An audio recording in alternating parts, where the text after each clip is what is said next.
అందరికీ నమస్కారం. అమ్మ మాట అమ్మాయి బాట ఛానల్కి స్వాగతం. శిథిలాలయం 27 భాగం చెప్పుకుందామా? చివరి వరకు వినండి. అప్పుడు నచ్చితేనే సబ్స్క్రైబ్ చేసుకుని లైక్ చేయండి, షేర్ చేయండి, పక్కనున్న బెల్ సింబల్ని ప్రెస్ చేయండి.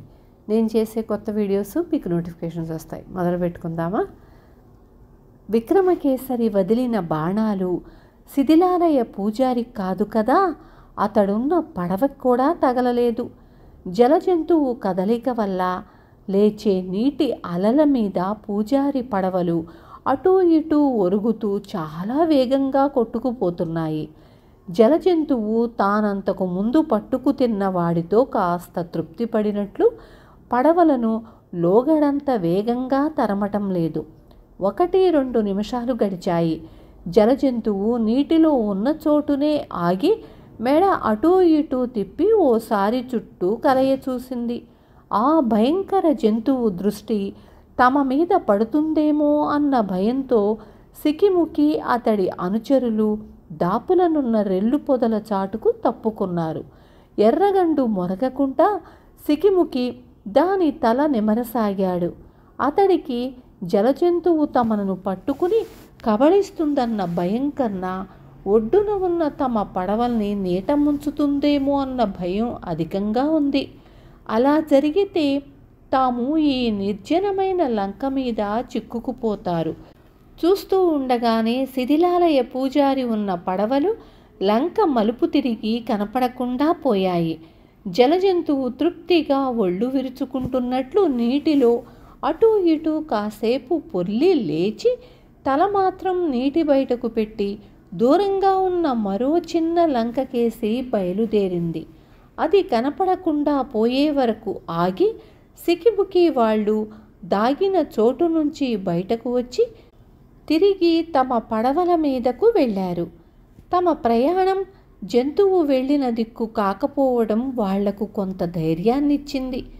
కానీ ఈ జలమయ ప్రదేశంలో అటువంటి భయంకర ప్రాణులు మరికొన్ని ఉండవచ్చునన్న అనుమానం వాళ్లను బాధించసాగింది.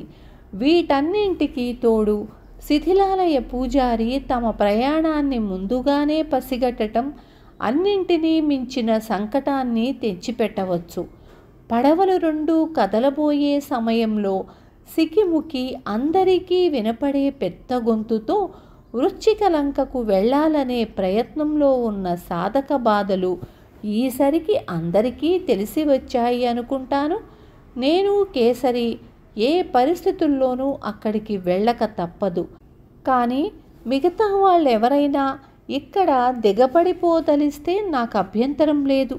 తిరుగు ప్రయాణంలో అలాంటి వాళ్లను తీసుకుపోతాం.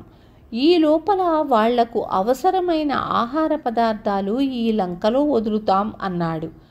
ఈ మాటలకు ఒక్క క్షణం అందరూ ఆశ్చర్యపోయారు.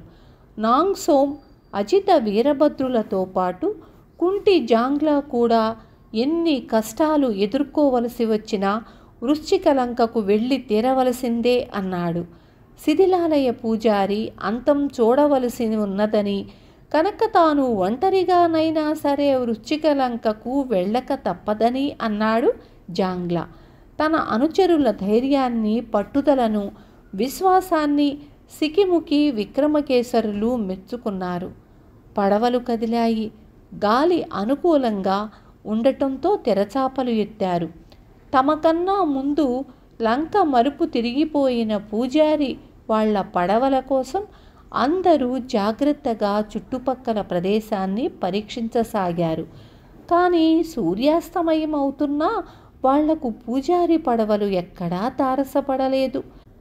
చీకటి పడుతుండగా పడవలను ఒక చిన్న లంక ప్రదేశాన ఒడ్డుకు చేర్చి తాళ్లతో వాటిని ఒడ్డుననున్న చెట్లకు కట్టి ఆ దాపులనే అందరూ వంట ప్రయత్నాలు ప్రారంభించారు. వంట పూర్తయి అందరూ భోజనాలు చేసేసరికి జాము పొద్దు గడిచిపోయింది. ఈ లంక తీరంలో మొసళ్ళున్న సూచనలు లేవు. కానీ లంక మీద చెట్టు చేమల్లో మాత్రం అనేక రకాల నీటి పక్షులున్నాయి. అవి పొద్దుపోతున్న కొద్దీ మరింత బిగ్గరగా గీబా అంటూ గోల చెయ్యసాగాయి. నెగడు వెలిగించి సికిముకి అతడి అనుచరులు దాని చుట్టూ చేరి మాట్లాడుకోసాగారు. వాళ్ళ కళ్ళంత దూరంలో పడవలు రెండు అలల తాకిడికి లేచిపడుతూ ఆ చీకటిలో నాట్యం చేస్తున్న రెండు పెద్ద భూతాల్లా కనిపిస్తున్నాయి. కొంచెం సేపు మాట్లాడుకున్న తరువాత ఒకరికొకరుగా సికిముకి వాళ్ళు నెగడు చుట్టూ ముడుచుకు పడుకున్నారు. రెండవ జామున కాపలా పని నాంగ్సోమ్ది. నాంగ్సోమ్ ఈట పట్టుకొని ఒకసారి పడవల దగ్గరకు పోయి చూసి తిరిగి నెగడు దగ్గరకు వచ్చి కూర్చున్నాడు. నీటి పక్షులు చేసే గోల అతడికి తల దిమ్మెత్తిస్తున్నది. అతడొకసారి బద్ధకంగా ఆవులించి పక్కనే నిలబడి ఉన్న ఎర్రగండు తలను నిమరపోయాడు. ఎర్రగండు మెడ పక్కకు తిప్పి పడవలున్న దిక్కుకేసి ఓ అడుగేసి గాలిలో తలను అటూ ఇటూ ఓ మారు తిప్పి చిన్నగా మొరిగింది. పసికట్టడంలో ఎర్రగండుకున్న శక్తి బాగా తెలిసినవాడు కావటంతో నాంగ్సోమ్ అది తల తిప్పిన దిక్కుకేసి పరీక్షగా చూశాడు.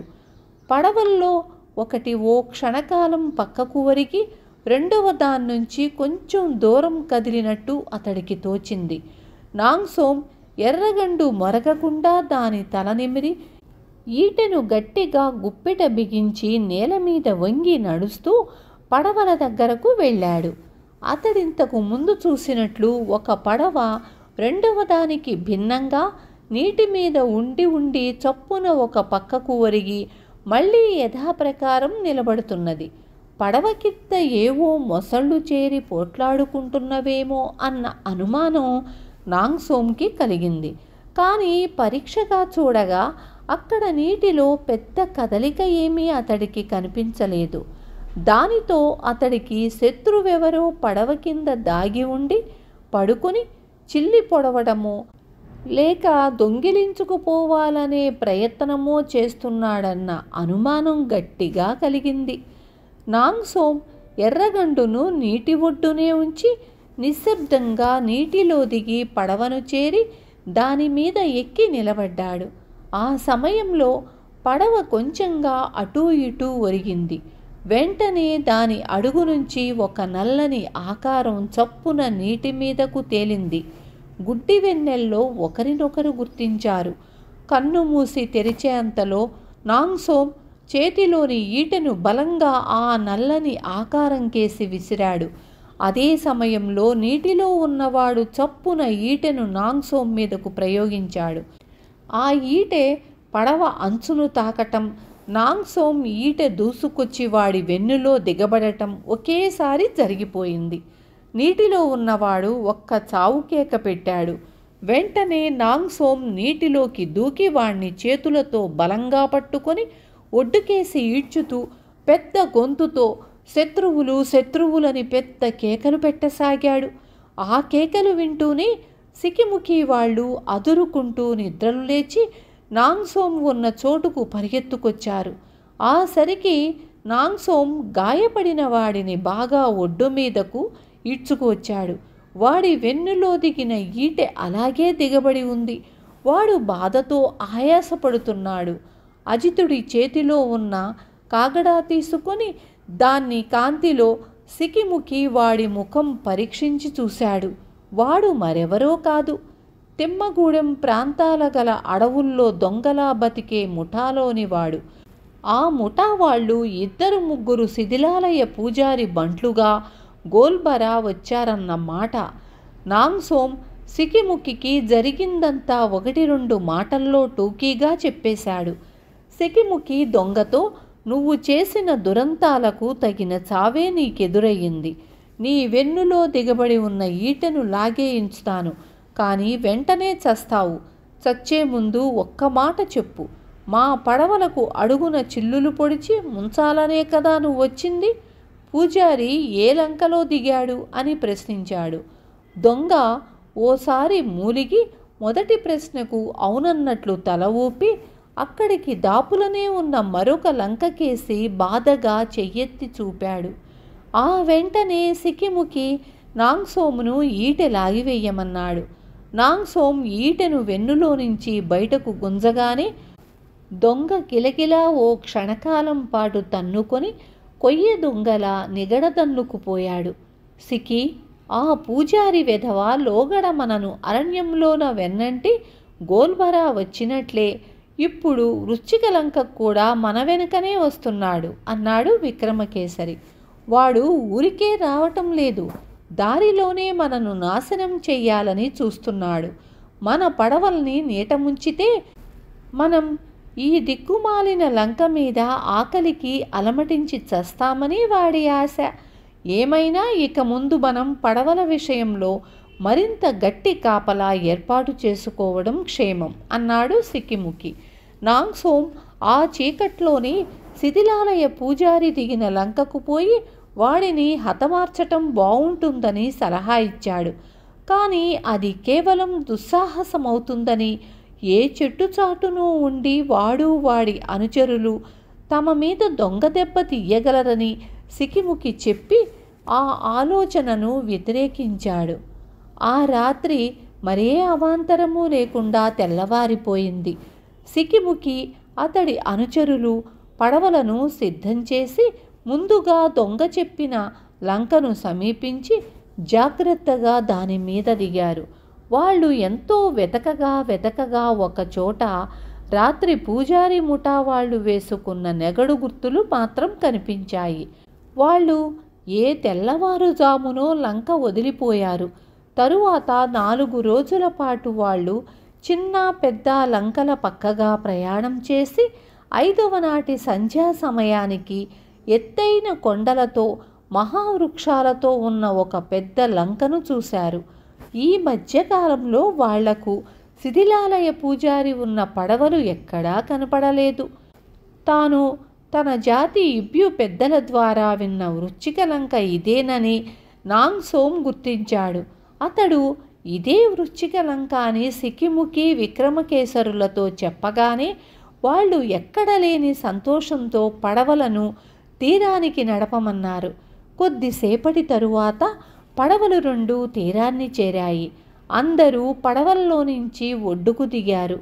ఇంకా వెలుతురు ఉండగానే దాపులో ఉన్న కొండ ఎక్కి లంక ఎలా ఉన్నది చూసేందుకు విక్రమకేసరి సికిముకి బయలుదేరారు. మిగతా వాళ్ళు పడవల దగ్గరే ఉండిపోయారు.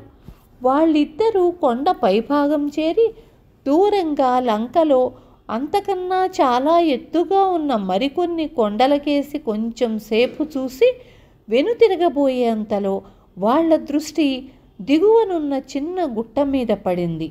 ఆ వెంటనే వాళ్ళకు కలిగిన ఆశ్చర్యం అంతా ఇంతా కాదు. ఆ గుట్ట మీద పాడుబడి కూలిపోవటానికి సిద్ధంగా ఉన్న ఒక దేవాలయం ఉంది. విన్నారు కదా, తరువాయి భాగం రేపు చెప్పుకుందాం.